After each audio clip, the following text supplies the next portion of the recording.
Shalom, shalom, que Dieu nous bénisse. En ce jour, encore, je voudrais parler de ces deux personnages de la Bible qui sont Abraham et Sarah pour véhiculer un message très important pour quelqu'un qui veut être exaucé par Dieu ou voir Dieu accomplir son miracle, ou voir Dieu débloquer sa situation, ou voir les promesses de Dieu se réaliser et s'accomplir dans sa vie. Abraham et Sarah étaient deux personnages vraiment qui ont marqué le temps, qui ont marqué l'histoire et qui fait qu'aujourd'hui, même jusqu'aujourd'hui, l'on parle d'eux. Et la Bible fait toujours référence à un acte qu'Abraham a posé qui est la foi, qui fait de lui aujourd'hui le père de la foi. La Bible dit que Dieu s'est révélé à lui et Dieu lui a fait une promesse pour dire qu'Abraham aurait un enfant. Et voilà qu'Abraham était âgé, vieux, et Sarah aussi étant vieille, en même temps stérile. Comment est-ce que ce miracle pouvait se produire dans la vie? Dans le livre de Genèse, le chapitre 18, le verset 13, la Bible dit que lorsque l'ange parlait à Abraham pour lui dire que tu aurais un enfant, l'année prochaine, à cette même époque, la Bible dit que Sarah, dans la maison, a commencé à rire. Ça veut dire qu'elle se moquait de ce que l'ange disait parce que c'était impossible, humainement parlant. Et donc, nous allons avoir un test qui va nous aider à comprendre comment est-ce que ces deux personnages ont quelle attitude qu'ils ont eue qui a permis à Dieu de produire miracle dans la vie. Nous allons lire dans le livre de Hébreux, le chapitre 11. Je vais lire à partir du verset 8 jusqu'au verset 12. Par la foi, Abraham, étant appelé, obéit, s'en alla au lieu qu'il devait recevoir pour héritage. Et il s'en alla, ne sachant où il allait. Par la foi, il demeura dans la terre de la promesse, comme dans une terre étrangère, demeura sous des tentes avec Isaac et Jacob, les co-héritiers de la même promesse, car il attendait la cité qui a les fondements, dans laquelle Dieu est l'architecte et le créateur. Par la foi, Sarah elle-même aussi reçut la force de fonder une postérité, et cela étant hors d'âge, puisqu'elle estima fidèle celui qui avait promis. C'est pourquoi aussi d'un seul homme déjà amorti sont nés des gens qui sont comme des étoiles du ciel en nombre et comme le sable qui est sur le rivage de la mer, lequel ne peut se compter. La Bible dit que Dieu ayant fait la promesse à Abraham, il fallut à Abraham de manifester la foi. Et voilà que dès le départ, Abraham, lui, n'avait aucun problème.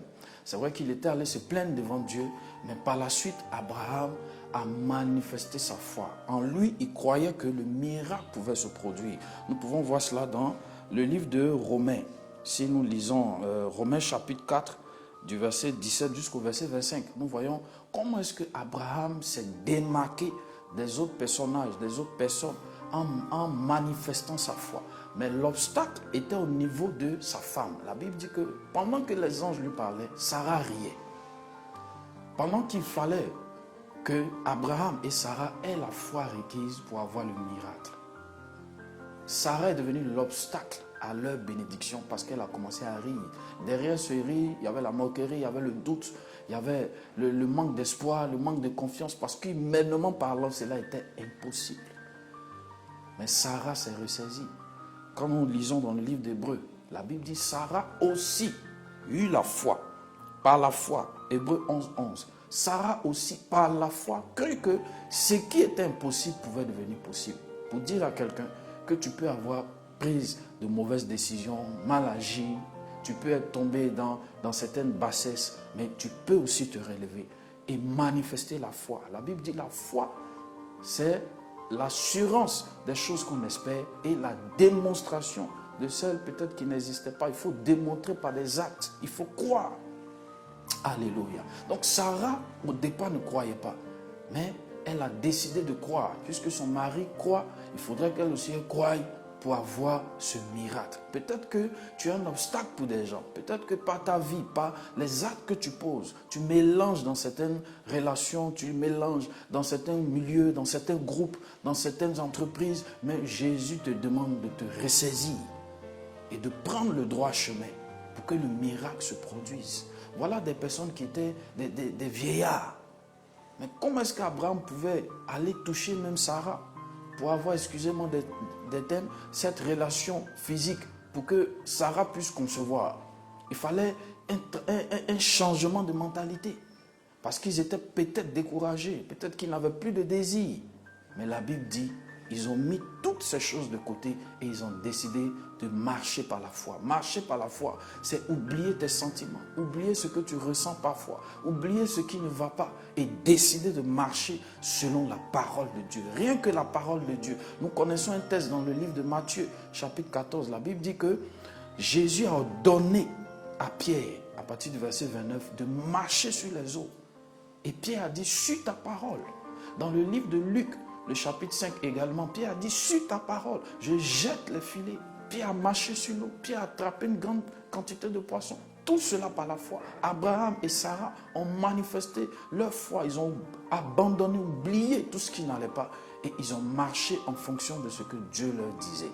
L'orientation que Dieu leur donnait. Frère, pour avoir l'exaucement à ta bénédiction, l'exaucement à ta prière, écoute ce que Dieu te dit. Passe à l'action.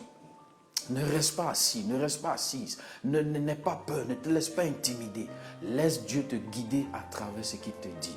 Et tu verras le miracle. La Bible dit qu'Abraham a eu une multitude de descendances, de personnes qui sont comme les étoiles dans les cieux, le sable sur le bord de la mer. Ce qui était impossible, tant qu'Abraham et Sarah jugeaient les choses charnellement. Mais dès qu'ils ont décidé d'obéir à la parole de Dieu, la Bible dit la foi vient de ce qu'on entend.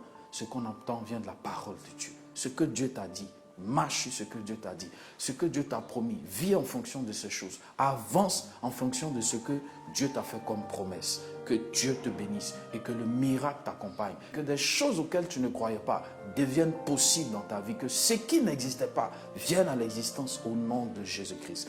Prie avec moi. Que Père, ta grâce se déverse sur une personne qui m'entend, qui me suit présentement. Que ta bénédiction l'aide au nom de Jésus. Aide mon frère, aide ma soeur à avoir foi, à marcher sur ta parole, à espérer, à ne point se décourager et à vivre ta grâce. Ce qui est impossible pour Abraham et Sarah, tu l'as rendu possible. Fais-le pour mon frère, fais-le pour ma soeur, au nom de Jésus. Si tu n'avais pas encore accepté Jésus, accepte Jésus. Confesse tes péchés. Et laisse Jésus régner dans ta vie. Choisis une église où on parle de Jésus-Christ. Fréquente cette église. Vis dans la parole de Dieu. Vis dans l'obéissance à la parole de Dieu. Et tu verras que ta vie ira d'exploit en exploit. Que Dieu te bénisse. Bye bye. Amen.